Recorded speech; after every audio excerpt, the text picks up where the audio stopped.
자, 거의 없다가 개봉 영화를 보고 와서 바로 털어보는 컨텐츠 이번 주도 시작하겠습니다. 굉장히 피곤하네요. 제가 왜 피곤한지는 썸네일 보고 들어오셨기 때문에 다 아실 거예요. 이 영화를 꼭 해야 하나 싶었는데 이게 또 흥행이 돼버리네. 그럼 또 안 할 수가 없잖아. 씨발. 시작하기 전에 오늘은 조금 욕설이나 감정적인 단어들이 튀어나올 수 있습니다. 미리 경고 드렸으니까 그런 거 싫어하시는 분들은 안 보시면 되겠고요. 당연한 얘기지만 별로 기분 안 좋으실 테니까 이 작품의 관계자들이나 이 작품을 세계의 명작이라고 생각하시는 분은 굳이 보지 마세요. 서로 피곤하게 뭘 봅니까? 시작하겠습니다. 오늘의 영화는 보스입니다. 도대체 왜?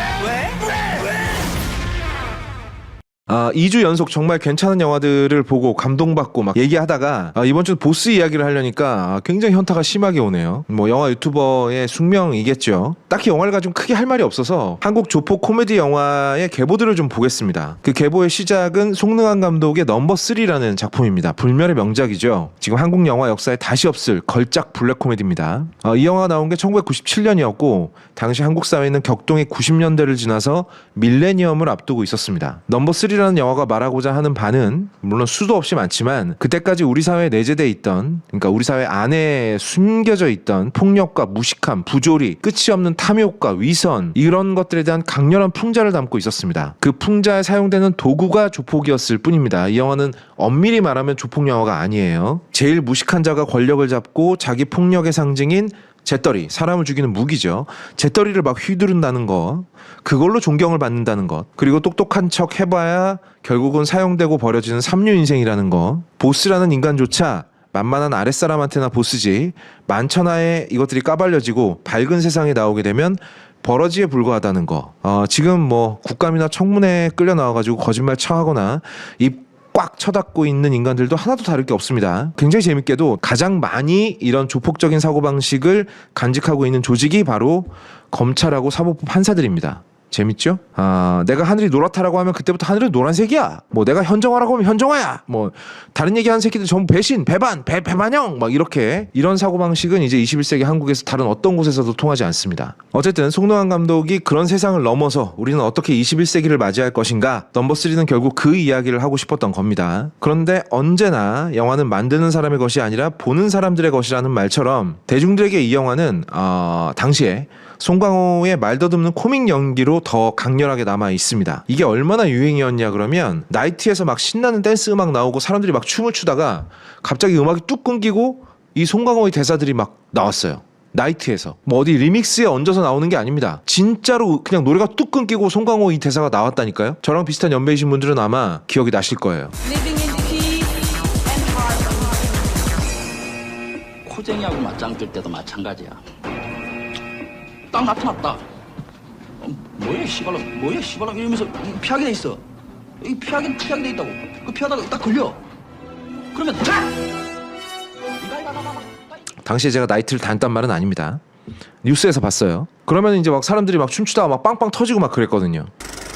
이 송강호의 대사의 핵심은 그 더듬거리는 말투 속에 숨어있는 굉장히 폭력적인 사고방식과 그걸 실제로 드러내는 폭력성이거든요. 실제로 영화 속의 송강호는 평소에는 무슨 무림 고수 사부처럼 막 부하들을 딱 앉혀놓고 예전에 최영이라는 분이 계셨다, 전 세계를 돌아다니면서 맞짱을 뜨신 분이지, 이런 얘기를 한다거나, 아니면 건달을 불안당이라고도 한다, 아니 땀을 흘리지 않는다는 뜻이다, 이런 얘기를 막 하다가 부하가 그거는 임춘혜입니다 형님 라고 말을 하니까 갑자기 막 두들겨 패서 부하를 반쯤 죽여놓고 흥분해서 말더듬이가 튀어나오거든요. 하지만 그 표면에는 송강호의 기가 막힌 코믹 연기가 있었고 그 무식한 조폭이 말도 안 되는 소리를 바득바득 우기면서 하고 있는 게 일단 웃기거든요. 그 속의 메시지보단 그 표면이 언제나 더 쉽게 소비되었습니다. 마치 지금 쇼츠들 잘라서 나오는 것처럼 말이죠. 자, 오리지널이 빅히트를 치면 그 다음은 뭐다? 자연스럽게 아류작들이 범람을 하게 됩니다. 그 아류작의 3대장은 조폭마누라, 두사부일체, 그리고 달마야 놀자를 넣는 사람도 있는데 왜냐면 이 세 편의 영화들이 연달아서 2001년에 개봉을 했거든요. 그러니까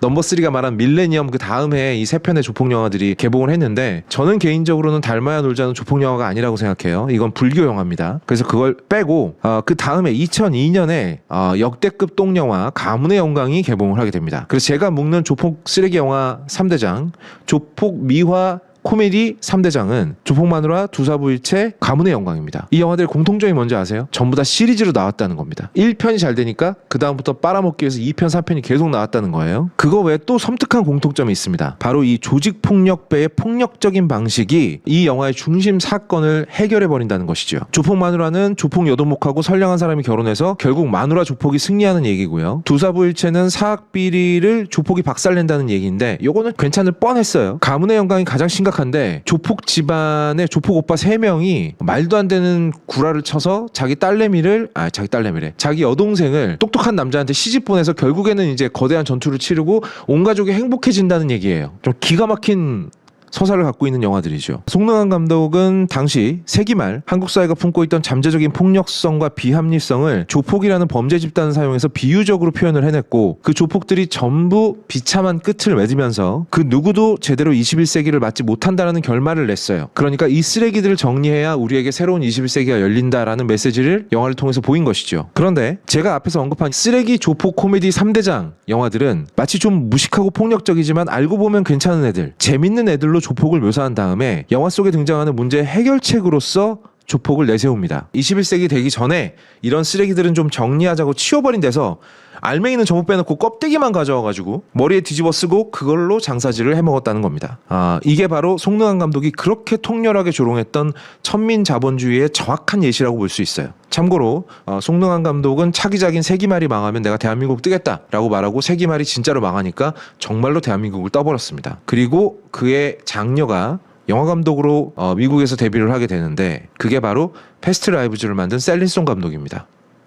정말 참 그래요. 이게 시도둑질은 못한다는 말이 진짜 맞는 것 같아요. 그 범죄의 재구성에 나온 대사인데 이문식 씨가 치는 대사인데 사과는 사과나무에서 떨어지는 법이죠. 제가 맨날 틈만 나면 조폭마누라, 가문의 영광, 두사부일체 시리즈는 한국 영화 족보에서 파버려야 한다고 주장하는 이유가 바로 이겁니다. 이 덜 떨어진 시리즈들은 일단 영화적으로 만듦새라고 말할 만한 부분이 아예 없어요. 정말 존나 못 만들었거든요. 근데 놀라운 건 새로운 작품이 나올 때마다 매번 그 예전 작품이 만든 못 만듦을 갱신해요. 그 주식하는 사람들의 아주 명언이 있죠. 1층 밑에는 지하실이 있다 라는 아주 유명한 말이 있는데 이 시리즈를 보면 그 예시가 정확하게 이해가 갑니다.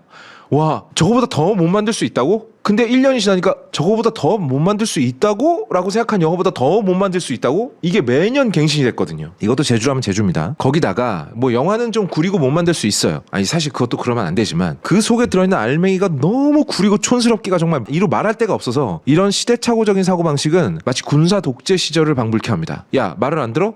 데려다가 조업해. 한 반 죽여버려. 그래도 말을 안 들어? 진짜로 묻어버려. 그러면 이런 조폭적 사고방식, 다시 한번 말하지만 이런 사고방식이 먹히는 곳은 지금 대한민국의 몇몇 견제 안 받는 이제 곧 개혁당할 권력기관을 제외하면 다른 어느 곳에도 없습니다. 21세기가 된 이후로는요. 그런데 이걸 되게 합리적이고 화끈하고 멋진 방법처럼 포장하거나 멋있어 보이는 것처럼 혹은 재미있는 일인 것처럼 포장해서 관객들한테 보여줍니다. 제가 저번 주에 다른 영화 원 배틀 애프터 어나더에 나왔던 극렬 좌파 테러리스트들이 마지막 전투에서 통렬하게 승리하는 영화를 만든다고 생각해보세요. 여러분들은 그 영화를 보고 뭐라고 말하실 겁니까? 아무리 쟤네들이 세상을 바꾸려고 노력하는 애들이지만 저렇게 총폭탄 써가지고 폭력적인 방법으로 일을 해결하는 게 승리하는 영화를 만들면 되냐? 라고 하실 거잖아요. 실제로 이런 영화들이 한국 영화판에서 주류였던 시절이 있었다니까. 2010년대까지는 현대에도 조폭이 등장하는 영화들 많이 있어요. 뭐 유화 감독의 비열한 거리라든지 뭐 마틴 스콜세지 감독이 만든 수많은 영화들이라든지 조폭 나오는 영화들이 무지하게 많죠. 왜냐하면 밑바닥 인생으로 태어나서 혹은 밑바닥 인생으로 출발해서 정상적인 방법으로는 불가능한 성공을 쟁취하기 위해서 온갖 더러운 일을 저지르고 정상에 오르는 주인공, 그리고 그 주인공의 몰락, 뭐 이런 서사라든지 혹은 그렇게 이뤄낸 욕망의 결과가 얼마나 덧없이 무너지는가, 이런 극적인 서사를 만들어내기에 아주 적절할 뿐만 아니라 현대사회에 존재하는 벌거벗은 욕망을 묘사하거나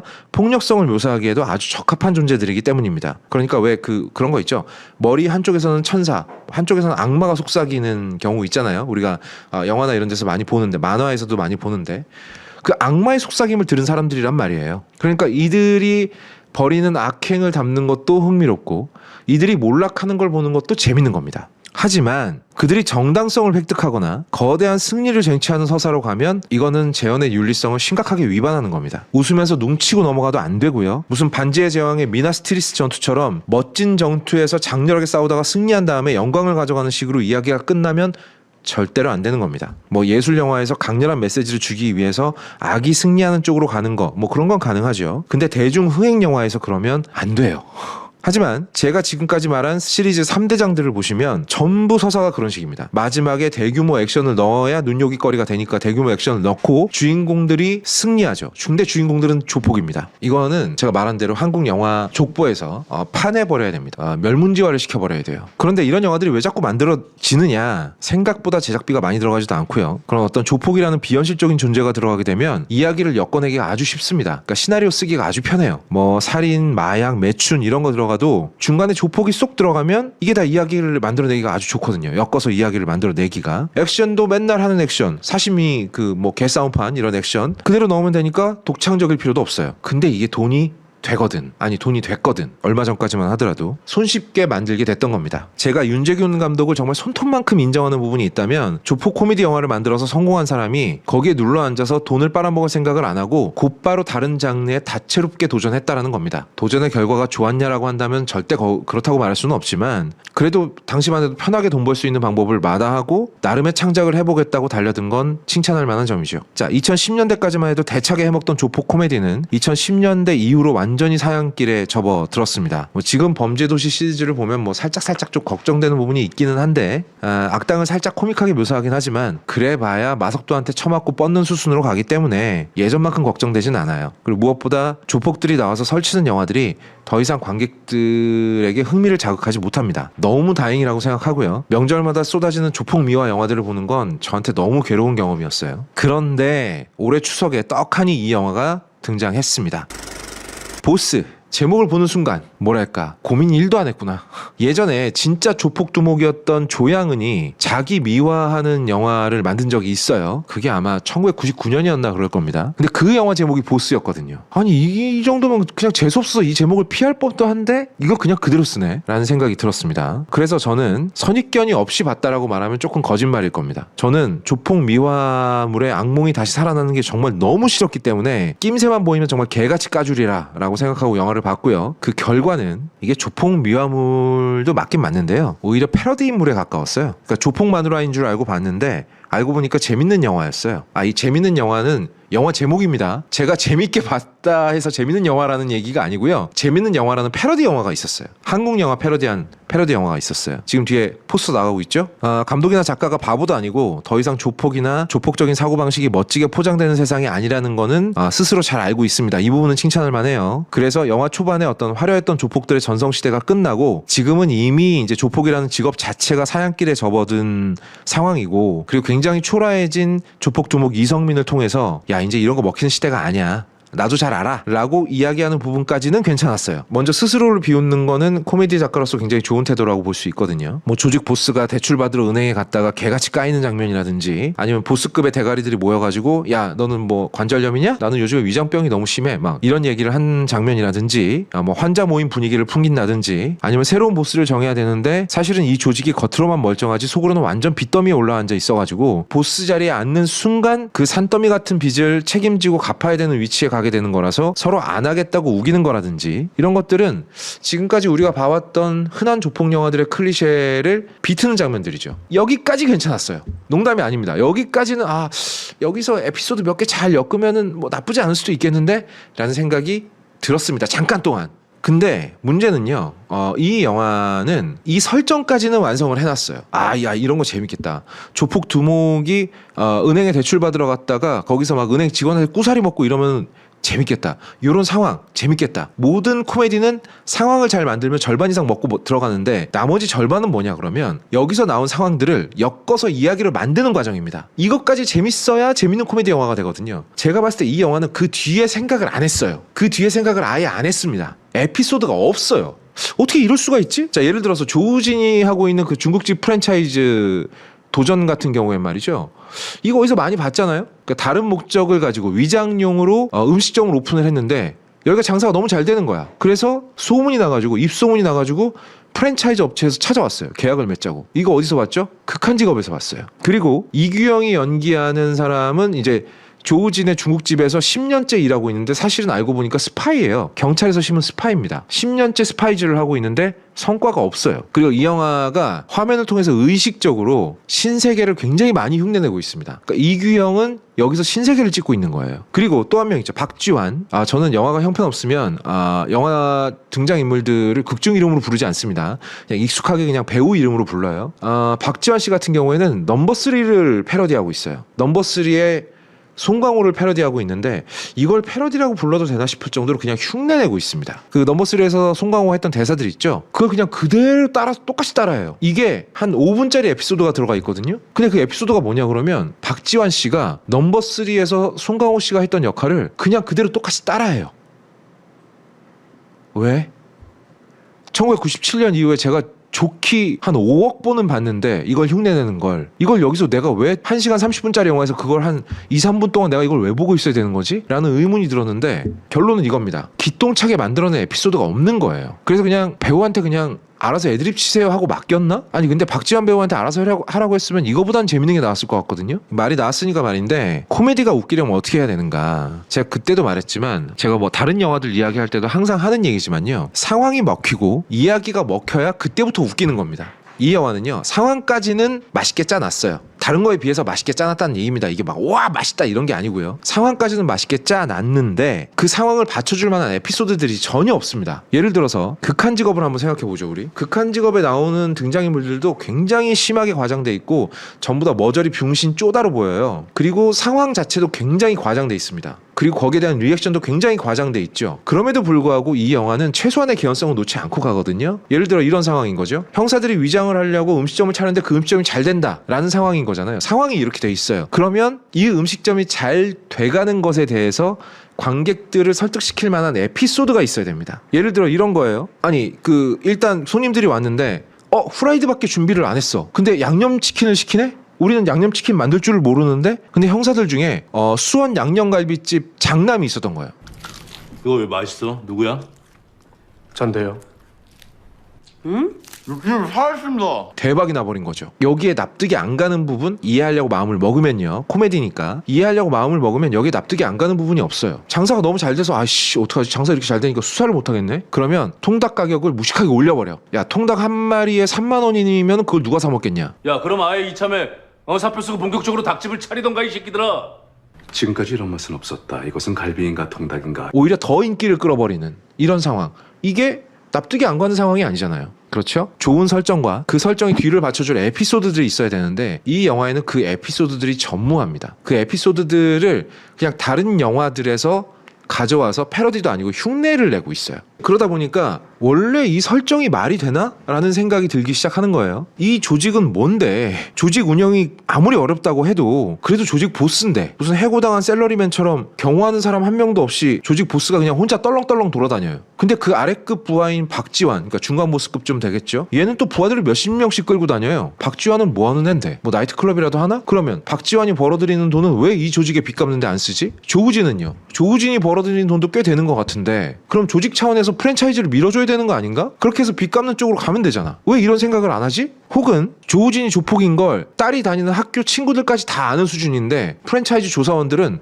그걸 몰라? 그걸 어떻게 몰라? 이규형은 도대체 이 다 말아먹은 조직에서 뭐 캐낼 게 있다고 여기서 10년씩이나 첩자지를 하고 있는 거야. 이런 부분에 대한 납득할 만한 설명 이런 것들을 에피소드를 통해서 풀어내야 되는데 에피소드가 없어요. 심각하게 부재합니다. 하고 싶은 말이 없었나? 기똥찬 에피소드를 만들어낼 수가 없으니까 배우들이 굉장히 과장된 연기로 일관하거든요. 특히 그중에 이제 박지환 씨가 굉장히 큰 피해를 보는데 왜냐면 박지환 씨는 누가 봐도 웃겨줄 것 같잖아요. 근데 상황이 웃긴 상황이 주어지질 않으니까 배우가 그냥 과장된 연기를 하는 겁니다. 근데 이렇게 되면 어떻게 보이느냐 그러면 웃겨 보이는 게 아니라 억지를 쓰고 있는 걸로 보여요. 그리고 대부분의 장면들은 웃기지가 않습니다. 코미디 영화가 관객을 납득시키지도 못하고 그 납득시킬 만한 에피소드를 만들지도 못하고 납득시킬 만한 에피소드가 없으니까 웃기지도 못하는 거죠. 심각한 상황에 도래하게 되는 겁니다.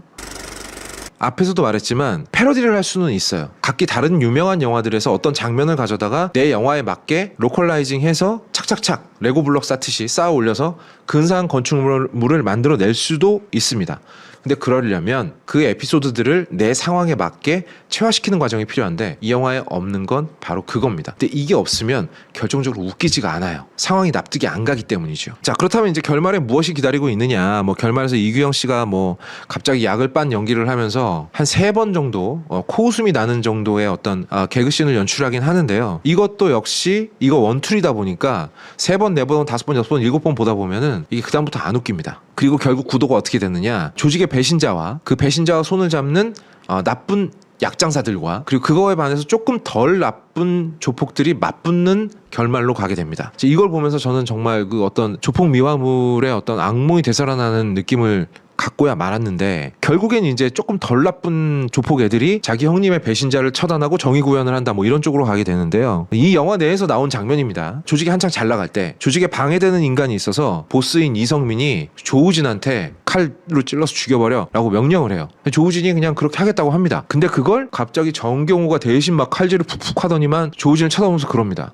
형은 가서 짜장면 만들어. 짜장면으로 전국제패 한다며. 감옥은 내가 갔다 올게. 이런다고 조우진이 좋은 놈이 됩니까? 정경호가 의리남이 됩니까? 좋은 사람이 돼요? 계획살인이잖아요, 이거는. 제가 진짜 걱정되는 부분은 이 영화가 추석 특수를 타고 또 제법 흥행이 됐어요. 손익분기점이 170만인데 지금 200만이 넘었죠. 2편 나올까봐 너무 불안합니다. 부디 2편이 나오게 된다면 뭐 감독님께서 이걸 보시진 않으시겠지만 이 편을 안 만들었으면 좋겠지만 또 이게 자본 논리에 의해서 만에 하나 OTT에서라도 나오게 된다면 제발 부탁이니까 일단 이 설정을 받쳐줄 에피소드들을 제대로 만들어서 그리고 무엇보다 조폭 미화물로 빠지지 않게 좀 제발 만들었으면 좋겠는데 아마 그럴 만한 능력은 쉽지 않을 테니까 그냥 만들지 마세요. 안 만들었으면 좋겠습니다. 이번 추석 연휴에 이걸로 제대로 돈 버셨으면 만족하시고 다른 영화, 다른 장르의 영화에 손대주셨으면 좋겠습니다. 뭐 여전히 이런 영화들을 소구하는 소비층이 있구나라고 착각하지 마시고 이 편 제발 부탁인데 만들지 말아주세요.